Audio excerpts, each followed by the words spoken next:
Hi everyone, it's Bev here, your mental health coach, providing tips, tools, techniques and advice helping you to stay mentally strong in these difficult times and beyond. The topic for this video is how to negotiate. Negotiation is a key skill that you need in your communication armory. Now, many of us think that negotiation is a special skill that other people have, captains of industry, CEOs, and it doesn't pertain to us. But actually, we have to negotiate, and we do negotiate on a daily basis. You negotiate with your customers and your clients. You negotiate when you're asking for more money or resources. So what I'm going to do is I'm going to give you a step-by-step account so that you can better negotiate and that it has no mystery for you when you need to negotiate for a better deal. So what is negotiation? Well, simply put, negotiation is a word that we use to solve a problem. Negotiation is problem solving. There is something that we want to happen, and we use negotiation to enable that to happen. But perhaps we've been watching too many movies, and many of us get negotiation wrong. Let me give you 4 instances where negotiations go wrong. It's because we take a position. So that's number 1. When we're negotiating, we take a position. It becomes a them and us. It becomes a matter of saving face or our egos, that we're not going to concede in any form or fashion. So that's number 1, taking a position. Number 2 is that some people see negotiation as a competition, so I'm going to win at every cost or any cost. It's intimidating and they go on the attack. Number 3 is where people see negotiation as a game. Again, as the competition. Playing a game is about scoring points, isn't it? But more than that, it's about not showing your hand. So it's really hiding information, having something up your sleeve, dirty tricks, scoring points. And the last one, number 4, where negotiation goes awry, is when people adopt the good cop, bad cop situation, right? So the good cop is they're soft, they hate conflict, they do avoidance tactics, and they don't know how to say no. Whereas the bad cop, well, they want to pin you up against the wall. It's all about intimidation, it's all about threats, and it creates an environment of distrust. What I'm advocating to you is the principled approach to negotiation. And that means that you're going to be hard and focused on the problem that needs to be solved, and you're going to be soft on people. So you're going to bring all your interpersonal skills to the fore. So what are the prominent interpersonal skills that you need in order to negotiate? There are 3. And you need to empathize. You need to be able to understand the other person's point of view. What are they getting at? What do they want? So you need to use language where you show that you empathize. You need to use language which builds trust. Number 2 is listening. Now, I've spoken about listening before. That's your superpower. To listen if there are weaknesses in the communication, if there are any opportunities for concession. And then the 3rd skill that you have, interpersonal skill, is questioning. So you're going to be asking good, open questions. What are we talking about? How are we going to make this work? And then probing on the what and the how and the when. Questions that you want to avoid are leading questions or hypothetical questions or closed questions. You want to open up the discussion, and how you do that is by asking open questions. This takes us on then to the process. The process is pretty simple. The first thing that you have to do is do your research.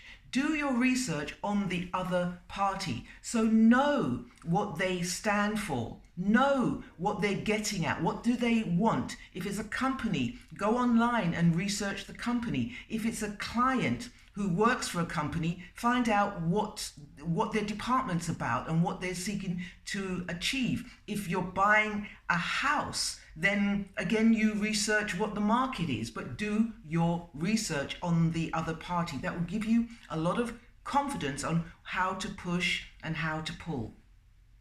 The next thing in the process is deciding what you want. What do you want? So you have to engage in outcome thinking, right? At some point, there has to be an outcome. What is your outcome? And I will give you a tip that it's always good to have a plan B. So if they don't go along with what it is that you want, then you have a plan B.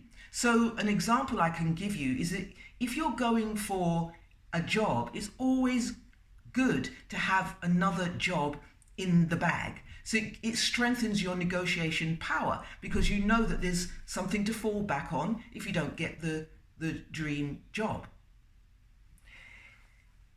Next is you have to establish common ground. What is your common ground? So you're not just fighting, the battle against each other. There must be some common ground, and work from that. Now, if you find that there is something that you two can't agree on, two parties you can't agree on, then set that aside. The term in negotiation is set aside. Work on the things that you do agree on, because that creates movement. Both parties will feel we're getting somewhere. Then once you feel like you're making movement, then go back to the thing that you haven't agreed on, and you'll find that it's easier. It will be easier. At some point, you're going to reach an agreement. Some negotiators get it wrong, whereby they go for absolutely every single thing. The idea behind negotiation is, what can we live with? What can both parties live with? Now, this takes me on to two approaches that you can adopt when you are negotiating. Number one is the adversarial approach. Now, this works really well when you are asking for a pay increase, for example, when you're buying something. When there is money or time involved, then the adversarial approach is what you want. So let's just say that you're going for a pay increase. Let's use me as an example. I'm going to go for 10,000, whatever you like, dollars, euros, pounds, yen. I'm going to go for, in my case, £10,000 pay increase. Now, if I'm going for a £10,000 pay increase, I'm not going to ask for a £10,000 pay increase, because the only way to go is down. I'm going to be talked down by my client or my employers. What I want to do is ask for more than I expect to get. Don't worry if the other party falls off their chair or takes a long intake of breath, like that gives you an indication that you have asked for too much. And that's good in negotiation. You want some kind of response to what you're advocating. If you asked for, for example, if I asked for 15,000 and they just looked at me, what's that going to tell me? That I should have asked for more. So, when you're asking for a pay increase, for example, it's a good idea to do your research yet again to find out what's on offer. Now, very simply put, if you're being offered 5,000 and you want 10,000, then you don't ask for 10,000, because the in-between mark is going to be 7,500, right? you don't get what you want. So you ask for 15,000 and the negotiation gap then is 5,000 between 5,000 and 15,000. Does that make sense? And then you can say to your boss, well, I'm willing to negotiate and to come down a bit if you're willing to come up and meet me halfway. It's human nature that we tend to negotiate for the middle ground. And that's how you create a win-win scenario in negotiation. So it may be that you don't get the 10,000. Maybe you get 8 or 9, but it's better than 7.5. It's better than nothing. You might want to stick out for that 10,000, but think about how that's going to be received by the other party. If you're negotiating for more money, a pay increase, you might want to say, well, what is the package? Maybe I might want more health care, or maybe I want more time off. That equates to more money. So just think about outside the box and think about other things that you can negotiate for which are meaningful to you. So that's the adversarial approach. The bottom line is you ask for more than you expect to get. Don't be intimidated by the person's body language or response. You're creating the negotiation gap. The next way to negotiation is interest-based negotiation. That's the second one. And this is whereby you're negotiating for something which is probably about a process or a project. And here you're going to talk about what do we want to achieve. You establish that really, really clear, and you make sure that the other party is in agreement with what the outcome is going to be. And then you talk about the criteria which is necessary to meet the outcome. So you don't go into the negotiation. This is a mistake that people go into the negotiation and they start to get entrenched. They take a position, it becomes a competition, it becomes a game, good cop, bad cop. No, you don't want to do that. What you want to do is talk about criteria. For example, let's say that we wanted to give some money to charity. So who are we going to give the money to charity? We need to talk about the outcome. The outcome is we're going to give money to charity, right? Established. Everyone agree with that? Now, what is the criteria?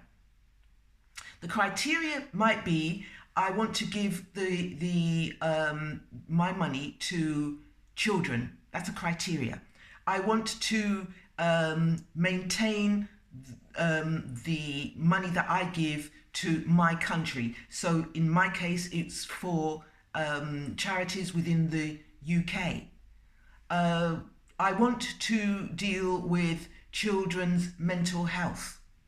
So if you can agree the criteria, right? And the point about the criteria, it doesn't get emotional. You don't get into the depth of the negotiation without establishing the principle of the whole thing. You could say, my charity and what I want to do is give it to animal welfare. It doesn't really matter as long as you establish the criteria. Once you've agreed the criteria, you could weight the criteria. You know, you could have a point system if you want to. But then what you do is list all the charities that meet the criteria. So if we talk about children in need, is that a universal or is that a UK?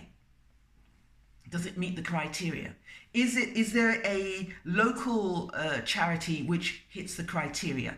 What you're doing is listing the criteria and then matching it against your outcome. And that is the interest-based negotiation. Let me just go over that again to make it 100% clear.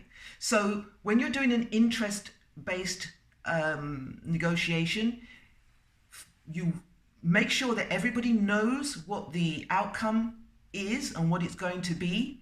You brainstorm the criteria which matches the outcome. You then brainstorm the list of, in the example I gave you, charities that match the criteria and the outcome, and it elevates the negotiation. So there you have it. That's how you negotiate. You can take the adversarial approach, which is ask for more than you expect to get, or the interest-based approach, which is what is our criteria that we're going to use to make a decision. I leave that there until next time. Happy negotiating. Take care.